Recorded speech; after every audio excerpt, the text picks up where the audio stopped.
the Glock 34 and I, we have a special relationship. No, not the fruity kind. I'm not talking about you and your Call of Duty boyfriend when you hook up to go to 7-Eleven late at night. No, I'm talking about the serious, go to war kind. And it goes something like this. I'll say, I got something over there I gotta kill, and I gotta do it quick. He'll say, point me in the right direction, and I'll get it done. And he does. Glock 34, Glock 35. We make a good team together. Target close, no problem. Target far, dead meat. Target way up in the mountains after backpacking. Glock 34, 35 says, dude, I'm coming along. I got your back. If I were to list my top 5 go-to-war combat handguns, the Glock 34, the Glock 35 would be on that list. In fact, the gun has come with me when I went to war. Reference my Combat Egress System series of videos. Go check those out. Details are right there. One of my all-time favorites. Now, the question will come up, and has come up for over 5 years here in the Nutnfancy Project. Baby. Guys will say, dude, where's your Glock 34, 35 video? Tabletop review. Come on now. Glock. Well, I meant to get it done a long time ago, but honestly I wasn't too sure going back about 3 years or so. Because the gun in most respects is very similar to the Glock 17, Glock 22. Very similar. In some people's minds, they're almost identical and they can't tell a difference. It really isn't that way to me. I love the G17, the G22. Those are also on that list. Alright, let's make it a top 10. If we do top 5, that's just too limiting. There's so many great combat handguns. But yes, the 1722 on the list. Love it. But in some ways, just some ways, and this is my way of shooting, the way I approach pistoling, it's kind of a different animal for me. Inspiring even more confidence when I really need a handgun. The Glock 34, and for that matter, again, the Glock 35. And that will take us into, you guessed it, POU. And I've already introed it. Go-to-war handgun. I've been talking about this forever. That's my term here in the Nutnfancy Project for designating a pistol you can bet your life on and go kick some ass with. Nice. Isn't that what it's all about? 2 things. 1, it's very reliable.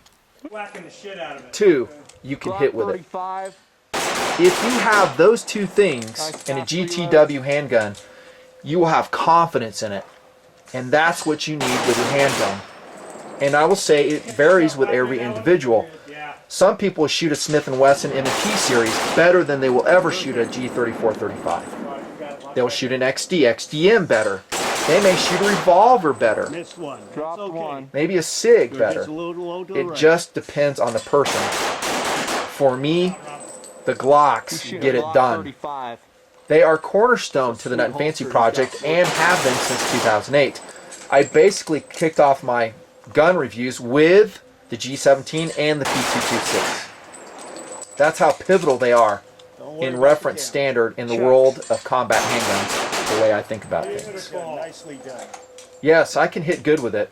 I am not the best pistol shot out there, that's for dang sure. But the Glock 34 in my hands, and that's what I usually run with, is a G34. Ammo's less expensive, and properly loaded, it's just as deadly, if you can hit with it. And I can. It inspires confidence to me. A lot of confidence. I feel like, hey man, I don't have a rifle? Whatever, I've got a G34 here. Dudes at 50 yards, I got it. He and I are a team. Go to war handgun. Absolutely. When would you use it? Well, I hope you never have to use it, and I hope the only time you ever use your Glock 34, 35 is recreationally. Maybe in competition, that's a separate POU, of course. You know, you're running a course with it. Whatever. GSSF. Maybe IPSC. Any type of shooting sports, the Glock 34, 35, great option out of the box. There is a caveat we'll talk about here when we get to ergonomics. But it's great. I hope you never have to shoot it to defend your life and actually take out a bad guy. But if you do, that confidence will be there. It might be in a WROL situation. It might be as a police officer, for Constitution police officer, thank you very much. And if you can get the authorization, it might be in a military setting like it was with me. It inspires confidence. And when you have that, I'll tell you what, it makes a world of difference. Especially when you go into some scary situations. And there's guys going to watch this video and they're going to be shaking their head and go, yep, I know exactly what you're talking about. You don't want to be doubting your equipment, especially your weapons. You got to know they're there for you. And you got to know that you can hit with them. On the table is a 3rd gen Glock 34 and a 4th gen Glock 34. This one is circa 2003. Glock tool popping out of the trigger guard. And this one is circa, believe it or not, 2012 on loan. Yeah, there you go. We're talking philosophies of use. Competition, shooting sports, go to war handgun. Those are the two main ones. Throw in there home defense, bro. You got a rail on there you can slap a light on, as you can see. This is the outstanding TLR4. I have a review out on the TLR3. It's been out there for like 3.5 years. This is just a laser integrated version. Excellent, lightweight, cost effective. There you go. Home defense will probably wrap it up. Collectible? Nah. These are tools. These are personal defense tools. The Glocks are, especially the Glock 34. Pushing on. Size and weight. Well, you heard Mr. Glock 34 said, hey dude, you're going up in the mountains? Well, I'm coming along. I call handguns that are light in weight and easy to carry along in a man-portable system sniper pistols. I gave that designation first to the Walther PPQ. A sniper pistol is something that's extremely light. You can carry it with you like in a sniper support role, a spotter role, and it's not weighing you down. For me, a 1911 will never cut it, way too heavy. Even some of the forged aluminum frame guns are too heavy when I go deep backpacking. The Glock 34 ain't, 35 ain't. We're talking 26.5 ounces with a magazine in it. Dude, reference standard.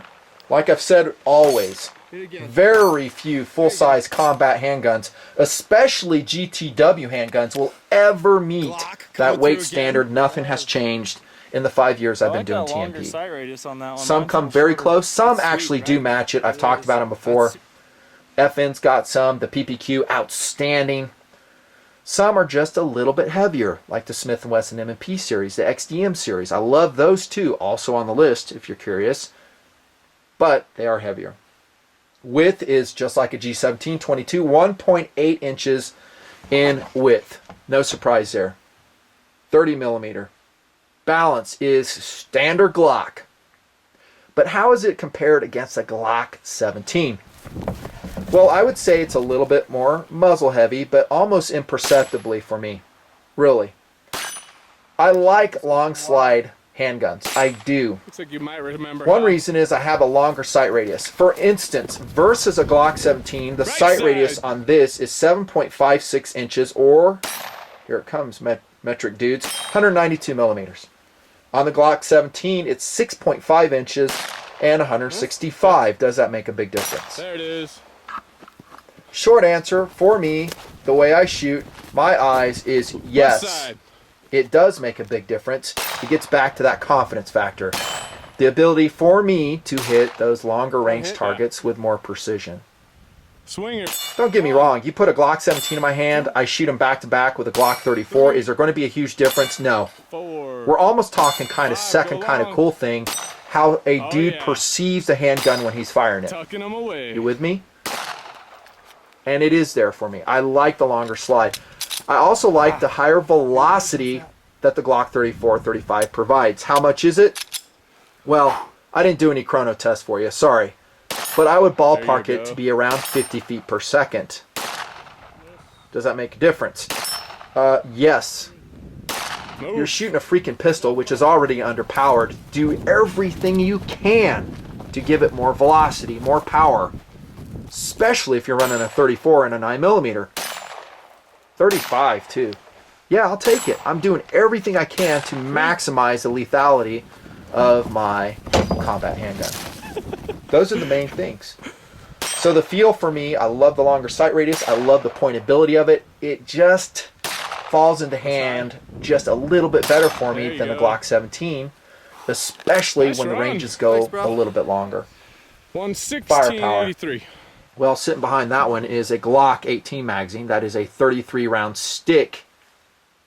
Firepower, I would say, even with a standard 19 round magazine, is pretty kick butt. This is a 19 running a Glock old style factory floor plate. Excellent. So again, standard setting. Are there other guns that meet it? Absolutely. XDM would be one off the top of my head. Glock 34 Gen 4. This one right here has the newer magazines. The double catch on it. This is the Gen 3 old style. They'll both interchange, no problem. Dual notches. How about accuracy? Well, I wish I could tell you I have a whole bunch of targets to show you. During this video, I will show you lots of practical shooting of the Glock 34 and I bonding. That's right, bonding together. Friends for life as we get it done and basically kick butt on the shooting courses together. Here's a Glock 34 8-yard standing. This was, heck, a year ago, shooting aluminum blazer, 8 yards, standing in the desert, I think. Well, that's not overly impressive. That is, oh yeah, that's where it's at right there. 7 yards, standing blazer. Great group right there. Great group right there. Pretty good, pretty good. Excellent group. By the way, I can shoot a 226 the same way. It is the same type of handgun. Reference a 226 Dynasty video I just posted a while back. Here's 25 yards standing out. I don't know where this was. It was a year ago. Might have been at a range. Pretty good for me. This is standing, not rested, dudes. I do have a flyer right here. We'll pretend that's not there, though, and say this is the group. I am.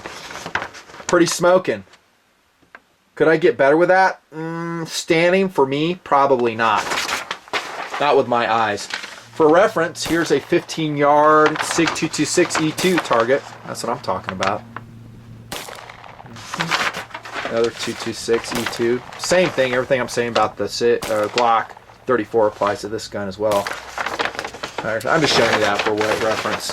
There's all types of data out there on the Glock 34, 35, especially from competitors, probably in the forums. If you really want to dig in and say, hey, what's a gun capable of? I would say easily under 2 inches at 25 yards.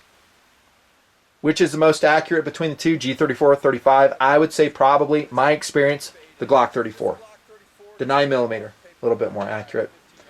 And that will take us to, and by the way, just for the record, we'll call the accuracy outstanding. And that will take us to the outstanding ergonomics of the Glock 34. I trust, at this point, the Gen 4. If you want, you can go look at my Glock 17 video where I cover all the controversy of the Glock 17 Gen 4. For that matter, the Glock 22 Gen 4. Dig in there. There's lots of detail if you want it. There are lots of internal changes, blah, blah, blah. I'm not going to go over it here. The important things are that you get an enlarged, switchable mag release button. I love it. You do not have to retrofit that. The Gen 4 mag button is just perfect. I wouldn't change anything about it. The RTF grip, they got it right in the Gen 4s. Not too rough, not too slick. I'm not going to throw grip panels on it like I have there. I'll show you that in a second. Improved internals, like we said. They've had kind of a saga on the extractors, off and on. Again, you can dig all kinds of information if you want to know that. And the 34, I'm talking Gen 4s, I would spring for it over a Gen 3. If both are in the case, I see a Gen 3 34 or 35. I'm using the 34 because that's what I have the most experience on. And I see a Gen 4, I would go with the Gen 4. Totally. Plus you have the interchangeable back straps, which for me are kind of a little bit, I don't know, overrated. They don't make that big of a difference. And you have the dual nested recoil spring in there in the Gen 4s. They got that right finally. But for me, it's a time saver. I don't have to put grips on. I don't have to change the magazine release button. Okay, this is a Gen 3, circa 2003 again. This gun features my modifications as I show in that video right there at the top. If you're interested, you go look. That's ancient, that video, but nothing's changed. We're looking at decal grip, rubber variety, not sand, because it's more comfortable. Extended magazine release, sanded, so it's rounded, no sharp edges.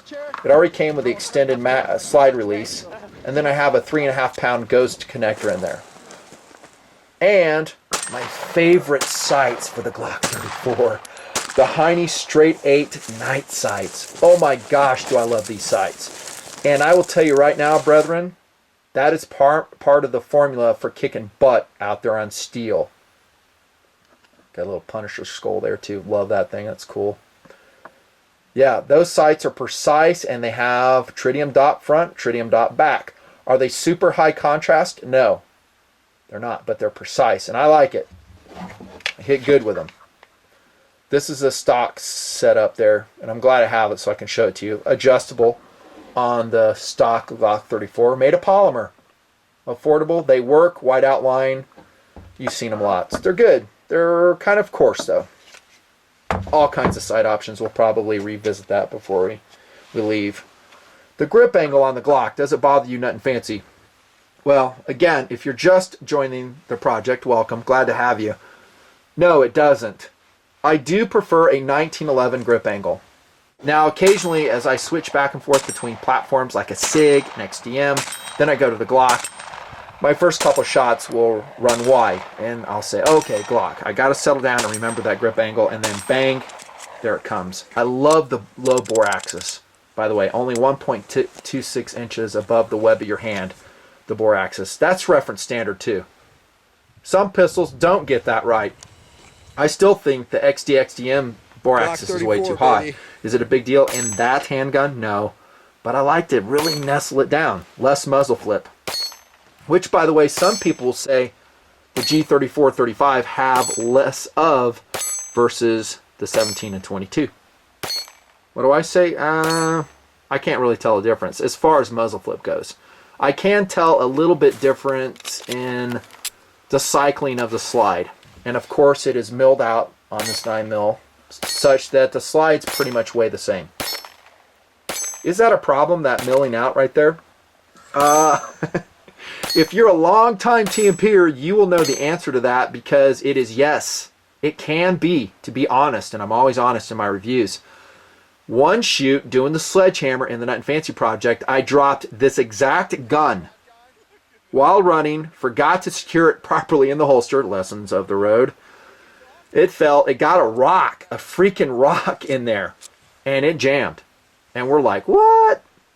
Glock jamming? We started troubleshooting, and lo and behold, yeah, it was a rock in the slide. Is that going to be a huge problem? No, I don't think so. That's the only time it happened. But if you're in a desert environment, you drop it, you can get debris in there, and it can cause problems. Seen it, done it, been there, have the t-shirt, wore the t-shirt out, learned from it. There's a Gen 4 cutout right there. Love this gun. Love it, love it, love it. How about the triggers? Well, this one with the the Ghost 3.5 pound connector is pulling at 4.5 pounds. Very nice trigger. And I can make it a lot lighter. There's all types of trigger modifications you can do with the Glock. Easily, I might add. Very simple. This one right here, stock, stock, stock. Glock says it should pull at 4.5. Well, word to your mother. It don't. It's 6 pounds and it needs some work. Hey, you puss, can't you shoot with a 6 pound trigger? Yeah, I can. Just don't want to, man. Not after I've been shooting this sucker at 4.5 pounds. How about field strip? It's a Glock, dude. Easy, easy, easy. Is pulling the trigger prior to field stripping it a big deal? Nope. I've talked about that lots. I don't care. You can see the trigger's in its most rearward position. Right? Like that. And we'll just pull down the takedown lever like that. And I screwed it up. Safe direction. Try it again. There we go. Field strip complete. Where's my Glock tool? If I want to go farther, take that out. I've swapped those all those internals out on all the Glocks over the years. It's really, really easy. There's your dual nested recoil spring in the Gen 4. This one's virgin, I think. I don't think the dude's even shot this one. Look at that. Hammer forged polygonal rifling in the Glock 34-35, just like all Glocks. Love that. Can't shoot lead in it. If you want to shoot lead in it, want to reload, then I suggest you go get a Lone Wolf barrel and put that in there. There's your slide rails. Glocks just last, man. Talking about durability, they just last and last and last. Literally, they can shoot hundreds of thousands of rounds and still remain reliable and accurate. A la Chuck Taylor. Very cool. I mean, this just weighs nothing. That's with a weapon light on it. Field strip, maintenance, piece of cake. What do? I'll put a drop of like Militech, maybe Slip 2000 on these rails. Sometimes I've run Shooter's Choice synthetic grease on it, just a little bit. Not much. There's that copper colored lubricant from the factory. Leave that on there as long as you can. When I lubricate this, I'll just put a little Slip 2000 around the locking lug right here. I'll coat the bottom of the barrel. When I say coat, I'm talking like a little finger slipped swipe. Not too much. Not too much. As you've seen, I shoot in a lot of dusty environments.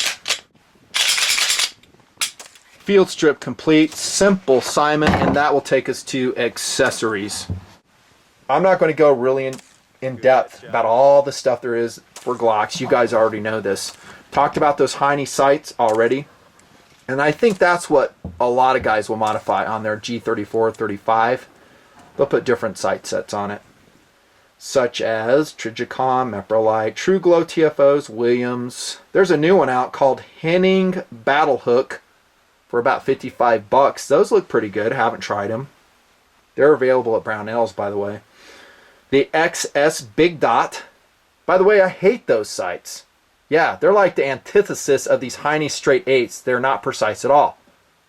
But Nutnfancy, they're fast. I mean, you can really line them up and get quick. It's not meant for maximum precision. Well, in that case, why are you running a 34-35? I think a dude that's going to run an extended slide Glock is looking for maximum accuracy, maybe for extra velocity, longer sight radius. To me, I'd run a 19. I think the XS Big Dots would make a lot more sense on a 26 or a 19. Something that you would conceal carry, which you might notice I did not break out into a philosophy of use for these guns. I didn't. They're just too long, the slide is. Not that they're like hugely long. I mean, this has a 5.3 inch barrel versus the Glock 17's 4.5 inch barrel, but it is a little bit long. In other words, if I'm running a shoulder holster, that little extra barrel sticking out can print through your clothing. It can cause a problem. I don't recommend it. Back to the sights, so another favorite is the Ameriglow. They make some excellent suppressor sights. By the way, there's a Gen 4 Glock 17. Those sights are not the Ameriglow. These are suppressor sights. They're the once upon a time manufactured adjustable Meprolite sights, and these ones are about, gosh, I bet 9 years old at this point. They're getting a little dim.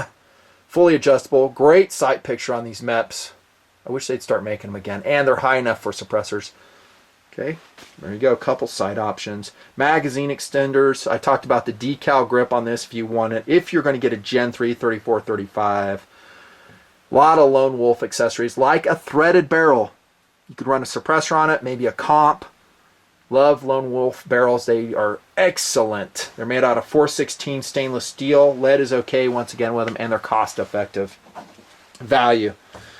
Well, I don't know what to tell you now because we are post Fire Armageddon, dudes, and value is all over the freaking map. You know this. I don't know, but once upon a time around, I don't know, 600 for a Glock 34, 35, but those days probably are gone. It's going to be more. Whatever it is, worth it. Can you put a price on the reliability of a Glock 34, 35? Actually, most Glocks in the lineup, but we're talking about these two right now. Yeah, you can, because there are a lot of great cost-effective options out there. I cover them here in the Nutnfancy project. I get it. But the durability, reliability, and track record and accuracy of the Glock 34, 35, dude, off the charts. I mean, it's very, very established. I mean, very few handguns can make claim to that track record. A favorite of law enforcement, a favorite of some military entities, and more importantly, the favorite of thousands, perhaps even millions of civilians across this great nation called the United States of America. We are a team, the Glock 34 and I. A team, we can get it done when the chips are down. It's lightweight, easy to carry. Hall of Famer, bro. Total Hall of Famer. Get one if you can. Get two is even better. Join the NRA. Be politically active always to maintain your gun rights. This is Nutnfancy. See you guys.